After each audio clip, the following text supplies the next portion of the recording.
Rarely does a game come along that has nearly everyone on the internet preaching how great it is. Rarely does a game that's so hyped up actually manage to not only meet said hype, but surpass it as well in the eyes of many. I can personally say that although I've put in only about 7 hours into Elden Ring, believe the hype. It was met and then some.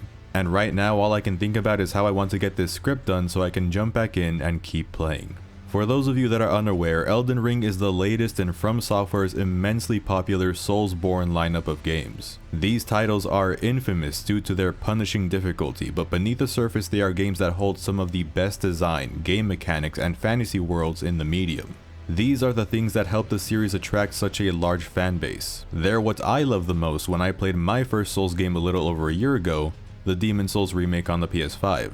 So far, it's the only one of the bunch I've completed, though I have played a bit of Bloodborne. But just from that playthrough, I understood the appeal. And after hearing that Elden Ring was going to be the most ambitious FromSoft project yet, going full-on open world, that alone convinced me to pre-order it. Even still, I was nowhere near as excited as the die-hard fans, but I've gotta say, I didn't expect to get this hooked. The open world is no doubt Elden Ring's main selling point, and this is by far the most fun open world I've had the pleasure of exploring since Breath of the Wild in 2017. Also, just a warning, I may make more than one comparison to BOTW throughout the video. You could say that Elden Ring is the Breath of the Wild of Dark Souls. Elden Ring is structured in a way that is truly non-linear. After a quick tutorial, which you can potentially skip by the way, you're thrown into the vast lands of between with only a vague idea of where you should go to progress. And there is absolutely nothing stopping you from purposefully ignoring your real objective and going wherever your heart desires. Except for the hundreds of creatures that want your ass on a platter, but we'll get to that later. Chances are you'll even accidentally go off the beaten path, because there's no objective marker whatsoever. You do have a map where you can place beacons, but that's about it. And I haven't even gotten far enough to get a more detailed map. And I love it. I love that I can just get distracted by something in the distance and go there without anyone or anything stopping me. And this world is huge. It is very unlikely that I will get to see everything by the time I finish the game, and there's so many points of interest. Every open world has its stretches of emptiness, but Elden Ring does a good job of giving you something to explore or something to fight at every turn. And by doing so, I'm rewarded with things like new equipment and items, or runes from slaying enemies that I can use to level up and make my character stronger so I can be better prepared for the journey ahead and have the courage to explore even more areas. It's such an addictive formula. I keep playing to discover the new things that the game has in store for me. Every time I've sat down to play Elden Ring for this video, I've told myself that I'm only going to play for about an hour and call it a session. Well, those 1 hour sessions pretty much all turned into 2 hour sessions because I couldn't put the controller down. I'm already so invested in this world, I want to see as much of it as I possibly can. And who wouldn't with visuals as breathtaking as these? I mean, my god. Elden Ring may not match the Demon's Souls remake in terms of fidelity or even performance. Again, I'll get to that later. But its art style more than makes up for it. It is absolutely gorgeous. When I first got to the open world for the first time, I felt my pupils dilate. This is eye candy if I've ever seen it. Later, I used this gust of wind to launch me to the top of a high cliff and I was treated to this beautiful sight. No joke, I said, wow, out loud when I saw this. Oh, this is beautiful. The sheer scope of Elden Ring is jaw-dropping. It's a world I want to get lost in for hours on end. Add this with the expansive gameplay mechanics that the Souls games are known for, along with the new ones that this game adds, it's no wonder I've been enjoying it so much.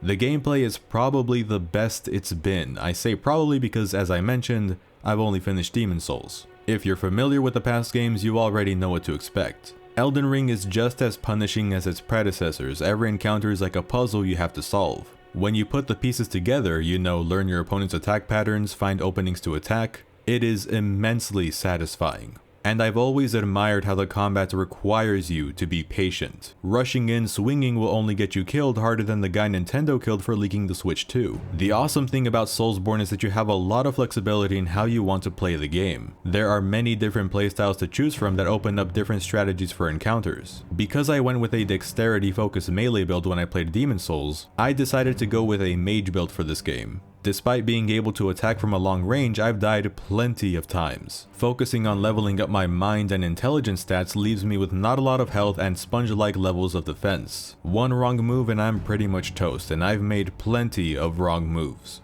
Elden Ring makes a few additions that only sweeten the gameplay. I can now crouch to sneak around and get the jump on enemies with a backstab before they see me. The backstab feels a little easier to pull off in this game actually, it's less strict about how you need to be positioned in order to activate it. I can now charge my strong attack or do a jump attack to knock enemies off balance and land a critical hit. I don't use this very often since my two most effective methods of attacking right now are range based, but this is really dope. It makes the game feel a lot more brutal and action oriented. Jumping in general, by the way, is something new in Elden Ring, which makes sense because of the open world and it looks just as goofy and off-putting as it did in Breath of the Wild. You can even jump while riding on your horse when you get him, and holy shit, this solves so many of the inconveniences that come with riding mounts in any other open world game. Riding around on your trusty steed doesn't even feel like that much of a handicap because of this. You have a lot of freedom and the exploration is more fun because of it. It helps that you can still engage in combat when on your horse as well, though of course your options are a lot more limited. There is an added crafting system, but I actually haven't really used it. I also haven't used the summons all that much, and it's mainly because I thought they'd be broken and didn't want to take away a lot of the game's challenge. They're really not though, they largely serve as a mild annoyance to enemies so that you can use it as a chance to deal some damage while they're distracted.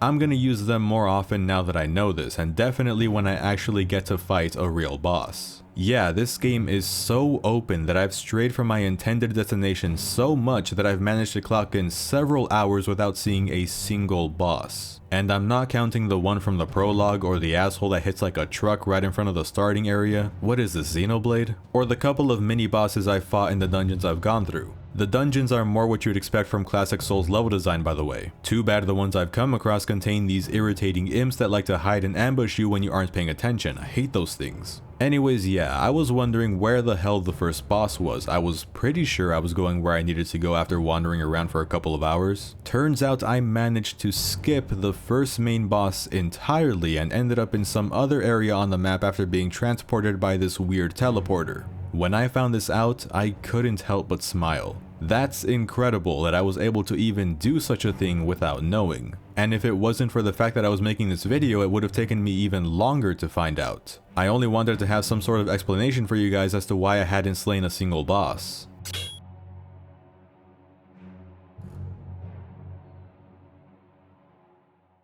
It was at this moment that these high critic and user scores started to really make sense. Elden Ring's massive scale isn't just for show, it uses it to its advantage to give the player an unforgettable, special experience that few games have been able to achieve. So far, it's delivering that experience quite well in my opinion. But it's not all perfect, there's a few quirks I've come across that don't sit right with me.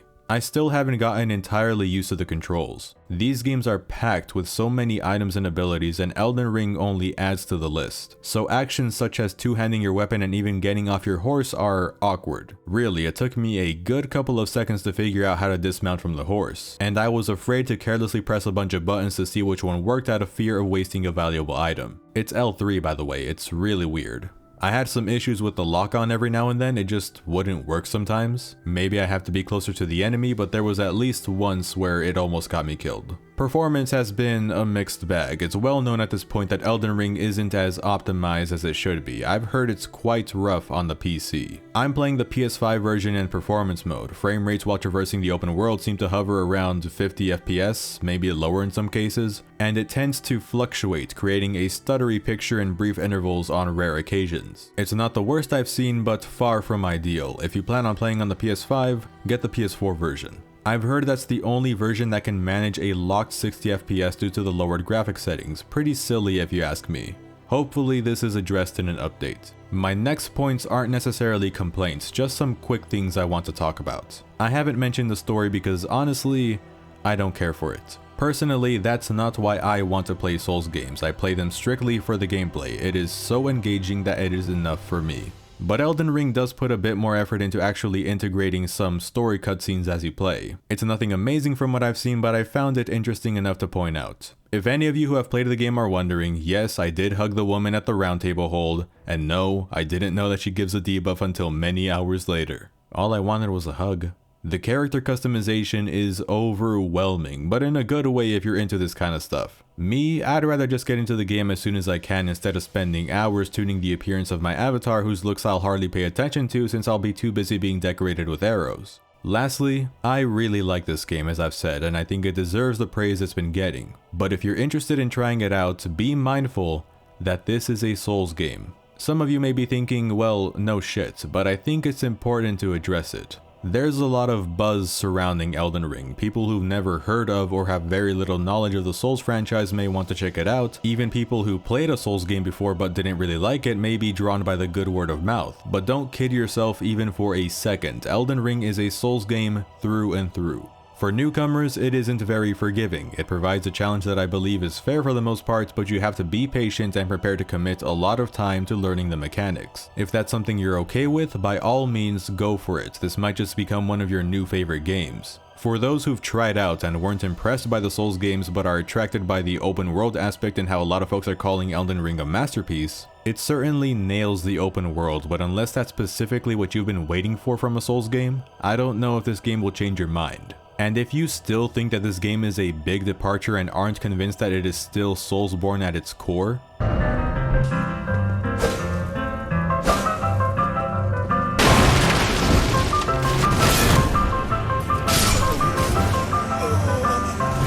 that should be proof enough. However, if you are truly interested, don't let me discourage you, because I believe that Elden Ring could be one of the best gaming experiences I've had in recent memory.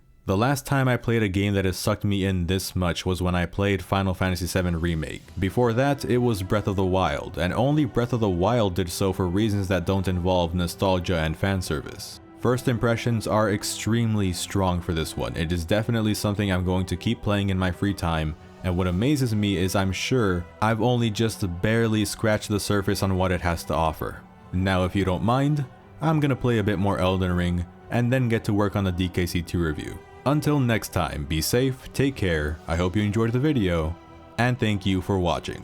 But you, I am afraid, are maidenless.